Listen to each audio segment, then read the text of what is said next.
राहता शहरात जपानी तंत्रज्ञानाच्या साहाय्याने आधुनिक अप्पर वॉटर बाजारतळ उभारण्याचा महत्त्वाकांक्षी प्रकल्प साकार होत आहे।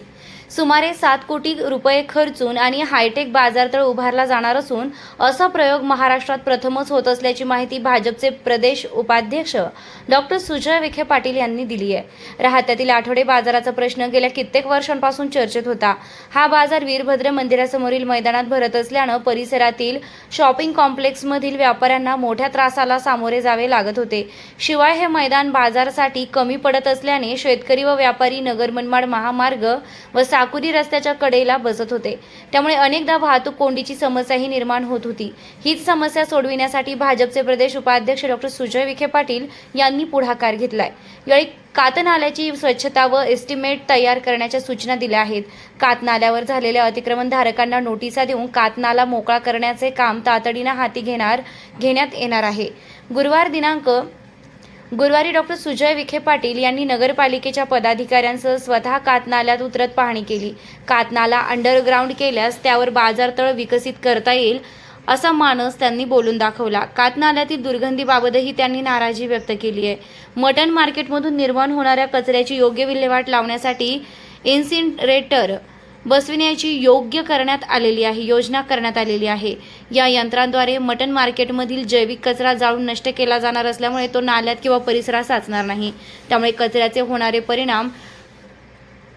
कचऱ्यामुळे होणारे पाणी प्रदूषण टाळण्यास मदत होणार असून परिसर स्वच्छ ठेवण्यासाठी मोठी मदत मिळणार आहे। जॅपनीज टेक्नॉलॉजीतून उभारण्यात येणारा हा हायटेक बाजारतळाचा महाराष्ट्रातील पहिला प्रयोग असणार आहे। त्यासाठी तब्बल 7 कोटी रुपये खर्च येणार आहे।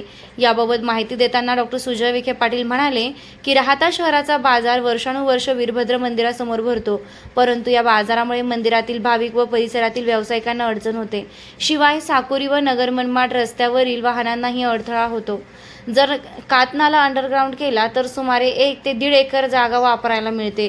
या कातनाल्याच्या पुराचं भविष्यातील 50 वर्षांचं नियोजन करून आराखडा तयार केला जाणार आहे। जॅपनीज टेक्नॉलॉजीने कातनाला अंडरग्राऊंड करून त्यावर भव्य बाजारतळ उभारण्यात येणार आहे।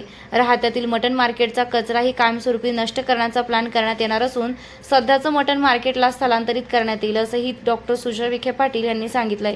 येत्या 1 एप्रिलपासून या कामाला प्रारंभ करण्यात येईल व पावसाळ्यापूर्वी हे काम पूर्ण होईल असा मानसही डॉक्टर विखे यांनी व्यक्त केला आहे।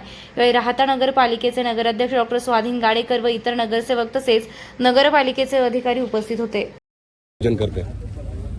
माझं माननीय नामदार राधाकृष्ण विखे पाटील साहेबांच्या नेतृत्वामध्ये जे काही राहत्याचा विकास झालेला आहे, अनेक वर्षापासून साहेबांच्या आणि माझ्याही मनामध्ये खंत होती की राहत्याला बाजारासाठी जागा नाही। वीरभद्र महाराजाच्या प्रांगणामध्ये जो बाजार लागतो तो आज बाजार साकुरीचे रस्ते जाम करत आहे, तो बाजार आज नगर मनमाड जाम करत आहे, तो बाजार आज या छत्रपती शिवाजी महाराजांच्या नावाने असलेल्या कॉम्प्लेक्सचं पूर्ण एंट्रन्स बंद करत आहे। आणि म्हणून कुठेतरी बाजारतळ व्हावं, जागेची उपलब्धता नसल्याने यावेळेस आपण एक प्रयोग करतोय। एक पहिली टेक्नॉलॉजी आहे जी जॅपनीज टेक्नॉलॉजी आहे, त्यामध्ये आपण त्या सगळ्या लोकांना बोलवलं आणि असा निर्णय घेतला गेलेला आहे की कातनाला म्हणजे साकुरीच्या पुलापासून तर नगर मनमाडच्या पुलापर्यंत जो कातनाल्याचा स्पेस आहे तो 50 वर्षाच्या पूरला लागणारं पाणी ग्राह्य धरून तेवढ्या साईजचे मोठे कॉन्क्रीट डॅक टाकून तो पूर्ण कातनाला परिसर अंडरग्राऊंड केला जाणार आहे। अंडरग्राऊंड केल्यानंतर माझ्या मते जवळपास 1 ते 1.25 एकर जागा राहत्याच्या बाजारतळासाठी उपलब्ध होईल आणि हा राहत्याचा सर्वात महत्वाकांक्षी प्रकल्प ठरणार आहे। आणि एकदा हा प्रकल्प यशस्वी झाल्यानंतर याचा बोध घेऊन अनेक शहरांमध्ये महाराष्ट्रामध्ये जिथं नाले वाहत आहेत आणि जिथं शहरीकरण वाढलेलं आहे असा पर्याय आपण उपलब्ध करून देणार आहोत। मला असं वाटतं की आम्ही सगळेजण एकत्रित बसलो होतो, नगरसेवक नगराध्यक्षांबरोबर चर्चा झाली। कातनाल्याच्या हद्दीमध्ये जेवढं अतिक्रमण आहे त्यांना नोटिसा द्यायचं काम सोमवारपासून आपण करत आहोत। मटन मार्केट जे आहे ते मटन मार्केट तुर्तास आपण स्थलांतर करीत आहोत। बाजार तर विकसित झाल्यानंतर परत मटन मार्केट जसं लोणीला एक मॉडेल मटन मार्केट तयार झालंय तसंच मटन मार्केट आपण राहत्यामध्ये देखील तयार करणार आहोत। त्या संदर्भात सगळी चर्चा झालेली आहे। कातनाला हा पूर्ण साफ केला जाईल। आज मी स्वतः कातनाल्यामध्ये उतरलो, इतकी दुर्गंधी आहे, तिथं मांस फेकलं जातं, तिथं कोंबडीचे पंख आणि ते सगळं जे होतं तिथं फेकलं जातं, हे राहता आपण पाहिलेलं नाही। म्हणून मी ताबडतोब पालकमंत्री महोदयांनी विनंती करून 50 लाख रुपयाचं इन्सिनरेटर राहत्या शहरासाठी आपण मंजूर करतोय, जेणे की जेवढं कचरा हा मटन मार्केटमधून एकत्रित होईल त्याचा डायरेक्ट जाळून हा कचरा कुठेही इतर पाणी दूषित करणार नाही. ही सुरुवात आहे. 2 वर्षामध्ये राहता ओळखू येणार नाही. विकासाच्या दृष्टिकोनातून हे मी तुम्हाला शब्द देतो. हा कातनाऱ्याच्या प्रकल्पाला लागणारे 7 कोटी रुपये हे माननीय नामदार राधाकृष्ण विखे पाटील साहेबांनी मंजूर करून घेतलेत. याचं काम आपण माझ्या मते 1 एप्रिलपासून सुरुवात करत आहोत आणि 1 एप्रिलला सुरुवात केल्यानंतर पावसाळ्याच्या आत ते बाजाराचा विकास झाल्यावर ना वीरभद्र महाराजांच्या समोर बाजार लागेल, ना साकुरीच्या रस्त्यांवर बाजार लागेल, ना छत्रपती शिवाजी महाराजांच्या कॉम्प्लेक्स समोर बाजार लागेल. बाजार तर एकच, ते राहत्याचं बाजार. तर मग सगळे पाळणे भविष्यात तिथे यात्रेचे लागतील, जेवढे सणासुदीचे स्टॉल लागतील ते रस्त्यावर लागतात तिथं लागतील. ते राहत्याचं औद्योगिक केंद्र म्हणून ओळखलं जाणार आहे. असं एक नाविन्यपूर्ण प्रकल्प आपण करत आहोत.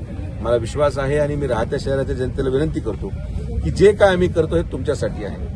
एखादे 2 लोक नाराजही होतील, काही लोक विष कालवायचा प्रयत्न करतील, पण मी हात जोडून विनंती करतो जनतेला की आपण सगळ्यांनी सहकार्य करा. आणि मी आपल्या माध्यमातून जे लोक यामध्ये काही वेगळा प्रकार करायचा प्रयत्न करतील त्यांना मी सांगणार आहे की आपण कृपया